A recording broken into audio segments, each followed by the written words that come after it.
আমার আপনার নবী বিশ্ব নবী সাল্লাল্লাহু আলাইহি সাল্লাতু ওয়া সালাম 63 বছর জিন্দেগির মাধ্যমে ভালো করে জানি আমরা তিনটা হিস্সার মাধ্যমে তাকসীম করতে পারি।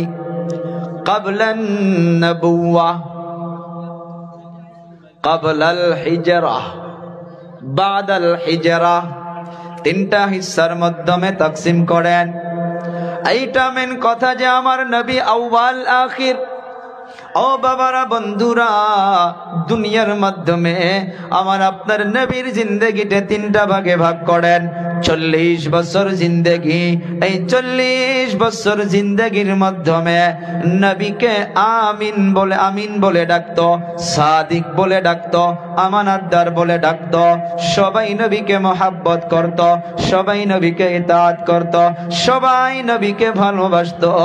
40 বছর পর যখন যে চাচা নবীকে মোহাব্বত করত, যে বংশ বুনিয়াদ গুলো নবীকে মোহাব্বত করত, এই 40 বছর জীবনী তালাশ করে দেখেন নবীর অত দুশ্মন ছিল না।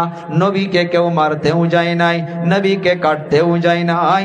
আর 40 বছর পর যখন আমার আপনার আল্লাহ নবীকে নবুয়ত দান করে দিলেন, এই 40 বছর পর থেকে আমার আপনার নবীকে দুনিয়া থেকে চলে যাওয়ার আগে একবার নয়, দুইবার নয়, কয়েকটা তাফসীর পড়ে দেখেছি কমসে কম 82 বার নবীকে কতল করার জন্য চেষ্টা করেছিলেন। কেন প্রশ্ন করতে পারেন যে নবীকে 40 বছর পর্যন্ত সবাই মোহাব্বত করলো, সে নবীকে 40 বছর পর কেন দুশ্মন হইয়া গেল? ও বাবারা, বন্ধুরা, এই 40 বছর পর যখন আমার আপনার নবী মানুষকে বলল আমার ইতাআত করো, নবীকে ইতাআত করা কথা যখন বলতে গেল, নবীর জীবনী তালাশ করে দেখুন, নবীর জীবনে কখনো মিথ্যা পাবেন না, নবীর জীবনে কখনো হিংসা পাবেন না, নবীর জীবনে কখনো কিনা পাবেন না। এই 40 বছর পর যখন নবী এগুলো জিনিসকে বাদ দিতে বললেন, ইতাআত করতে বললেন, যারা নবীকে মুহাব্বত করলো সর্বপ্রথম তারাই নবীর দুশ্মন হইয়া গেল। ও আমার কলিজা টুকরা যুবক, মনোযোগ করে শুনি রে বাবা, এই দুনিয়ার মাধ্যমে দয়াময় আল্লাহ তাআলা জানিয়ে দিলেন জুবানের মাধ্যমে নবীর মোহাব্বত থাকলে চলবে না। নবীকে ইতাআত করো রে মানুষ, সেগায় মুজারে দিয়ে আল্লাহ তাআলা কোরআনের মাধ্যমে জানিয়ে দিতেছেন, যারা নবীকে মোহাব্বত ইতাআত করবা, নবীকে আনুগত্য করবা, এই নবীর আনুগত্যটা আংশিক নয়, পুরাপুরি করতে হবে। সামাজিক জীবনে আনতে হবে, বাস্তব জীবনে আনতে হবে, দোকান কামারে আনতে হবে, বিজনেসে আনতে হবে, সব জায়গার মাধ্যমে নবীর ইতাআত আনতে হবে। যখন আমার আপনার জিন্দেগির মাধ্যমে নবীর ইতাআত এসে যাব, নবীর ইতাআত আসার সঙ্গে সঙ্গে আল্লাহর ওয়াদা ইউহিব্বুকুমুল্লাহ,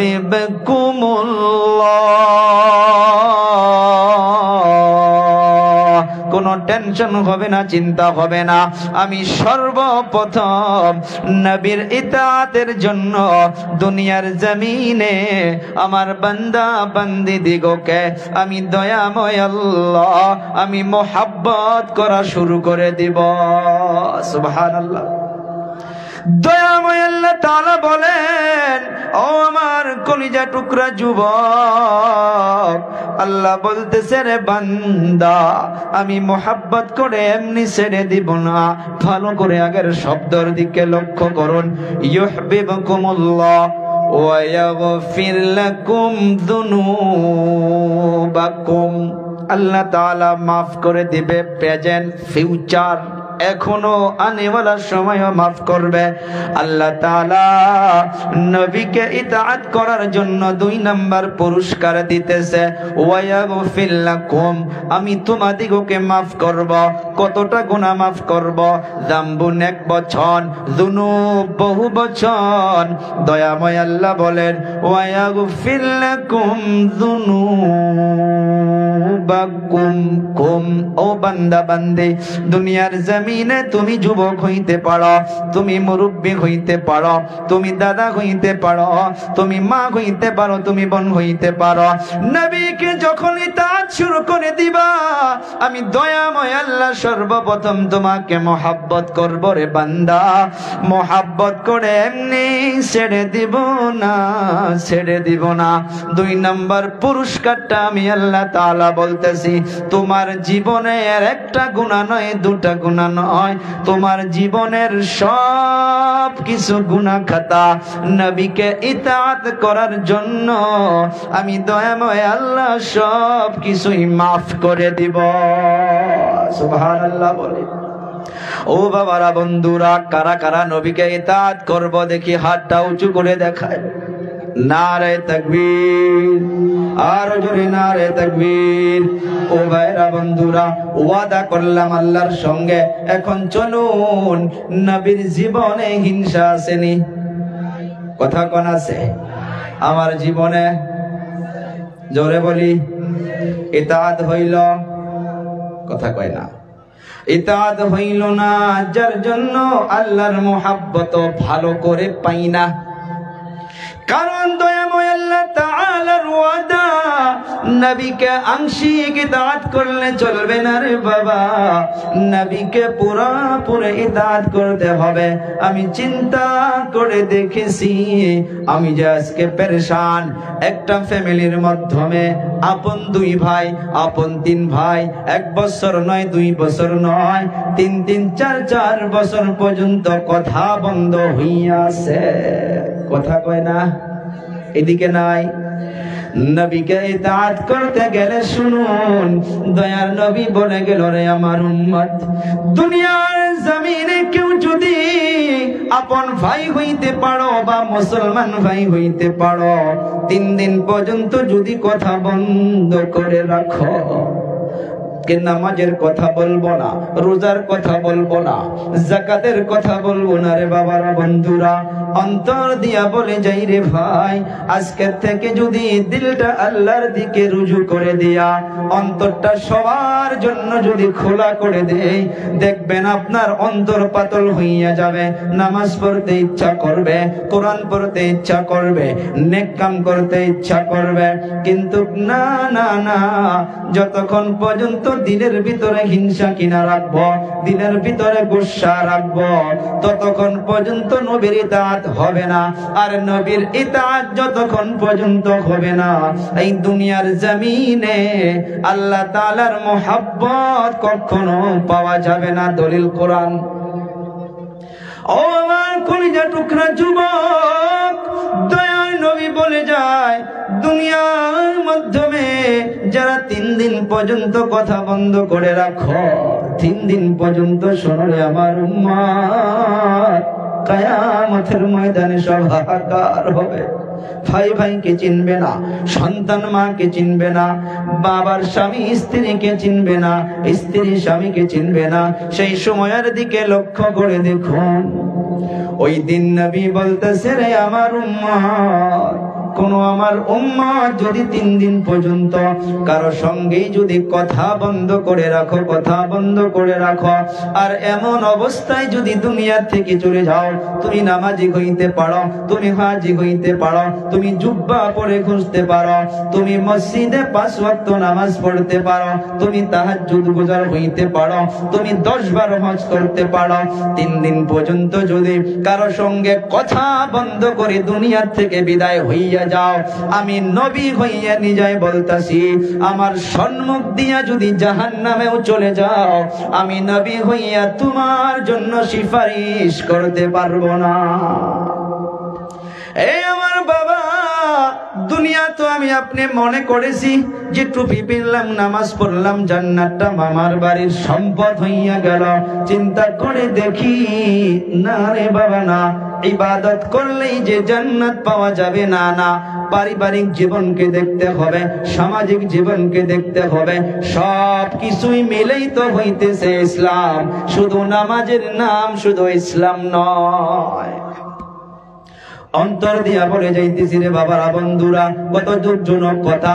ইব্রাহিম নবী বলবে যে না না, আমি সুপারিশ করতে পারবো না। নূহ নবী বলবে আমি সুপারিশ করতে পারবো না। মূসা নবী বলবে আমি সুপারিশ করতে পারবো না। ইদ্রিস বলবে আমি সুপারিশ করতে পারবো না। ও আল্লাহ আমার জানকে বাঁচাও। ঈসা নবী বলবে গো আল্লাহ, আমি আমার আম্মা জান মারিয়ামেরও প্রশ্ন করি না। ও আল্লাহ আমার জান বাঁচাও। সমস্ত নবীগুলো নিজের জান নিয়ে টেনশনে থাকবে। ওই সময় আমি আপনি যদি হিংসা করে দুনিয়া থেকে চলে যাই, আমাকে কে তাকাবে, কে দেখবে? একজনই, তিনি হইতেছে আমার আপনার নবী মুহাম্মদুর রাসূলুল্লাহ। আর উনি তো বলে গিয়েছে, দুনিয়া থেকে যদি হিংসা করে কথা বন্ধ করে চলে আসো, আমার সামন দিয়া যদি দুজকে চলে যাও, আমি নবী তোমার হইয়া আল্লাহর দরবারে একবারের জন্য রিকোয়েস্ট করতে পারবো না। ও বাবা, ভালো করে মনোযোগ করে শুনি রে বাবারা, বন্ধুরা। একটা ফ্যামিলির মাধ্যমে আপন দুই ভাই, বড় ভাই খেতে কাজ করে করে কষ্ট করে করে ছোট ভাইকে পড়ালেখা করায়। বাস্তব জামানায় তালাশ করে দেখুন অনেক পাবেন। যেমন আমি, আমার বড় ভাই সাইকেল দোকানে কাজ করে করে সাইকেলের লিক বেটে বেটে আমাকে পড়াশোনা করাইছে। ওপেন মাইকে বলতাছি, হ্যাঁ হ্যাঁ, আমি গৌরব করে বলতে পারি আমার বড় ভাই কষ্ট করে আমাকে পড়ালেখা করাইছে। আর যদি আমি সেই বড় ভাইকে কষ্ট দেই, আমার টুপি কোনো কাজে আসবে না, আমার জুব্বা কোনো কাজে আসবে না। আমি আপনাদের সম্মুখে বক্তব্য দিতেছি, আল্লাহ আমার জবানকে কেটে দিবে যে তোমাকে যে অনুদান দিয়া কত কষ্ট করে করে পড়ালেখা করাইছে, আজ তুমি তাকে তুমি সম্মান করতেছো না। তুমি যদি দুনিয়ার থেকে মরো, কবরে আসার সঙ্গে সঙ্গে তোমার অবস্থা খারাপ। অনেকগুলো বাস্তব জামানায় ঘটনা পাওয়া যায়। বড় ভাই কষ্ট করে করে ছোট ভাইকে পড়ালেখা করায়। কিতাবে পেয়েছি একটা ঘটনা, ছোট ভাই চাকরি পেয়ে গেল দুনিয়ার জমিনে। চাকরি পাওয়ার পর এই যে আমার আপনার জিন্দেগিতে চলতেছে, ফিটি মাটি নিয়া, এক পোয়া জমিন নিয়া ভাই ভাইয়ের মাঝে এমন ভাবে ঝগড়া লেগে যায়। ঝগড়া হওয়ার পর 3 বছর পর্যন্ত যে ছোট ভাই চাকরি করে বড় ভাইয়ের সঙ্গে কথা বলে না, বড় ভাইয়ের বাড়িতেও যায় না, বড় ভাইয়ের খবর নেই না। ঈদের সময় এসে গেল, ও তো চাকরি করে অনেক টাকার মালিক হইয়া গেছে। আর যে বড় ভাই সকালবেলা 5টা বাজায় খেতে চলে গিয়েছে। কত কষ্ট করে করে জমিনের মাধ্যমে ক্ষেত করেছে। আবার চুনারি বাজারে গিয়ে নিয়ে ওই ক্ষেতকে, ওই ধানকে, গেহুকে, তিলকে, তিসিকে বিক্রি করে ওই ছোট ভাইয়ের জন্য টাকা পাঠাইছে। ওই ছোট ভাইয়ের পিছনে টাকা খরচ করেছে। ছোট ভাইয়ের চাকরি হইয়া গেল, ঝগড়া করে বড় ভাইয়ের সঙ্গে আলাপ হইয়া গেল। 3টা বছর পার হইয়া গেল, বড় ভাইয়ের সঙ্গে কথা বলে না। ঈদের দিন এসে গিয়েছে 3-4 দিন আগে। ওই যে ছোট ভাই চাকরি করে, ওনার সন্তান দিগকে নিয়ে এখান থেকে গোলপাড়া চলে গেল। গোলপাড়ায় গিয়ে ঈদের মার্কেট সুন্দর করে করে আনলো। মার্কেট করার পর বাড়িতে এসে গেল। ওনার সন্তানগুলো, ছোট বাচ্চা তো বোঝে না, সন্তানগুলো নতুন জামা নিয়া বড় আব্বুর বেটা বেটিদেরকে দেখায় যে দেখো আমার আব্বু ঈদের জন্য জামা নিয়ে এসেছে। ছোট বাচ্চা বোঝে না। আব্বাকে গিয়া বলে, ও আব্বু দেখো চাচু যান আয়েশার জন্য, আব্দুল্লাহর জন্য কত সুন্দর সুন্দর ঈদের জন্য কাপড় নিয়ে এসেছে, আমাদের কাপড় কই? বড় ভাই সন্তান দিগকে বলল, ও মা এনে দিব তোমাদিগকে, অল্প দাঁড়াও। বড় ভাই সন্তান দিগকে বুঝুনি দিয়া অন্য রুমে গিয়া ঘরের দরজা বন্ধ করে দিয়া হাউমাউ করে চোখের পানি ছেড়ে দিয়ে কান্দে আর বলে, এ ছোট ভাই, তোর জন্য কত না কিছু করেছে, তোর জন্য খেতে কষ্ট করে করে জীবনে আমার ঘরটাও ভালো করে দিতে পারি নাই। দেখ আজ তুই পাকা ঘরে থাকিস, তোর বড় ভাইয়ের ঘরের অবস্থা দেখ। এই ছোট ভাই চাই না আমি আমার ছোট ভাই কামিয়াব হইয়া গিয়েছে, আমার অন্তরটা খুশি, কিন্তু রে ছোট ভাই আমার সঙ্গে কথা না বলস নাই, তোর ভাইয়ের ছেলে মেয়েগুলো কি করেছে। ঈদের দিন এসে গিয়েছে, বাজার থেকে তোমার সন্তানের জন্য ৫,০০০ টাকা জমা নিয়ে এসেছ। তুমি যদি তোমার বড় ভাইয়ের সন্তানের জন্য ৫,০০০ নয় ১,০০০ টাকার যদি একটা জামা এনে দিতা, তোমার ছেলে মেয়েদের সঙ্গে তোমার বড় ভাইয়ের ছেলে মেয়েগুলো সুন্দর করে ঈদের খুশি মানাইতে পারত। বাস্তব জামানায় মিলাইয়া দেখেন, অনেক পাবেন, অনেক কিছু পাবেন। পড়ায় ফ্যামিলিতে এমন ঘটনা ঘটতেছে, বরঞ্চ নামাজ পড়ে ওই ফ্যামিলিতেও নামাজি আছে। ও ভাইয়েরা, বন্ধুরা, এই যে ছোট ভাই যিনি বড় ভাইয়ের সঙ্গে ৩টা বছর ধরে কথা বলে না, ৩ বছর পার হইয়া গেল, রাত্র ১টা বাজায় বড় ভাইয়ের মোবাইলে কে যেন ফোন দিয়েছে। এই জন্য বলতেছি রে বাবা, নবীর আনুগত্যের আলোচনা করতেছি। অনেকগুলো আমার মতো যুবক আছো, অনেকগুলো ছোট ভাই এখানে আছো, ৩টা বছর ধরে কথা বলে না। ৩ বছর পর ওই বড় ভাইয়ের মোবাইলে রাত্র পড়া ১টা ১:৩০ বেজে যায়, বড় ভাইয়ের মোবাইলে কে যেন ফোন দিল। ফোনটা রিসিভ করে শুধুমাত্র কান্নার আওয়াজ, শুধু কান্নার আওয়াজ। বড় ভাই জিজ্ঞাসা করে, কে ফোন করেছো? সম্মুখ থেকে বলতেছে, রে ভাই আমি অমুক গ্রামের অমুক, আমি এই রাস্তার মাধ্যমে দেখতেছি তোমার ছোট ভাইকে ধরে ৬-৭ জন যুবক মিলে মারপিট করতেছে। এতটুকু শোনার সঙ্গে সঙ্গে বড় ভাই বিছনাতে থাকতে পারে না, বড় ভাই হাউমাউ করে চিৎকার মেরে কান্না করে ওঠে যে ছোট ভাই বড় ভাইকে পাক্কা ৩ বছর ধরে ভাই করে ডাকে না।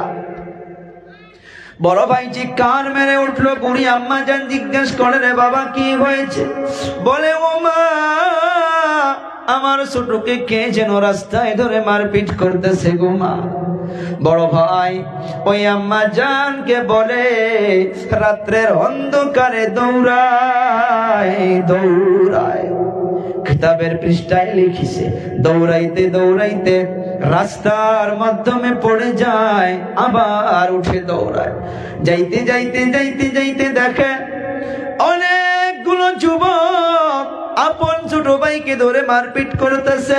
যে ছোট ভাই বড় ভাইকে ৩ বছর ধরে ভাই বলে ডাকে না, ছোট ভাইকে গিয়া এমন ভাবে জড়িয়ে ধরে পেটটা এরকম করে উঁচু করে দিয়া অন্য যুবকদেরকে বলতেছে, রে যুবকেরা, যত মারা ইচ্ছা আমার পিঠের মাধ্যমে মারো, আমার ছোট ভাইয়ের পিঠে যেন আর একটাও মার না পড়ে।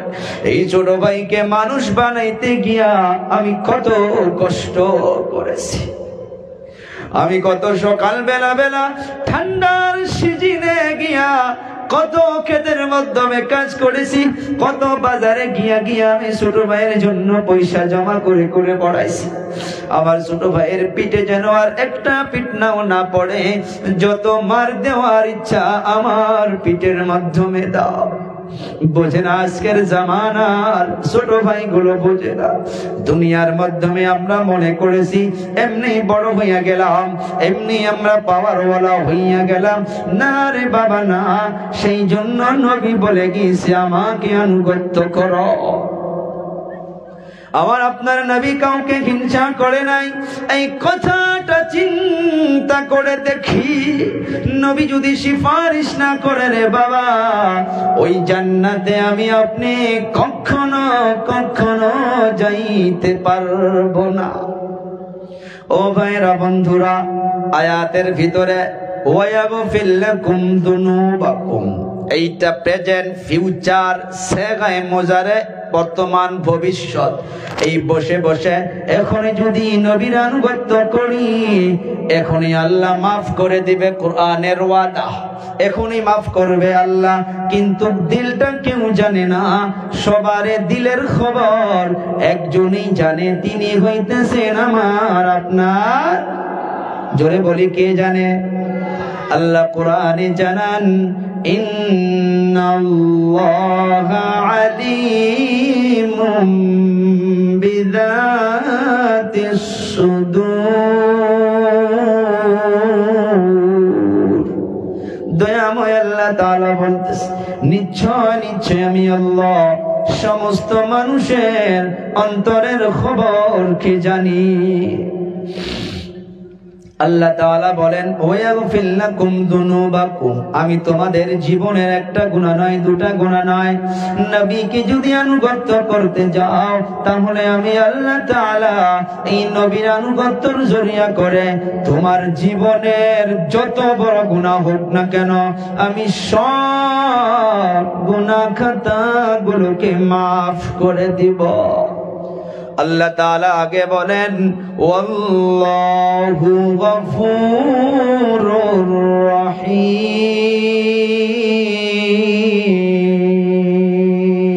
জোরে বলি আল্লাহু আকবার। আল্লাহ তাআলা বলেন, আমি আল্লাহ অনেক মাফ করনে ওয়ালা, আমি আল্লাহ তাআলা গফুরুর রহিম, আমি মাফ করনে ওয়ালা, আমি রহম করনে ওয়ালা। আগেই বলেছি আল্লাহ তাআলা 99 ভাগ মুহাব্বত কে রেখেছে।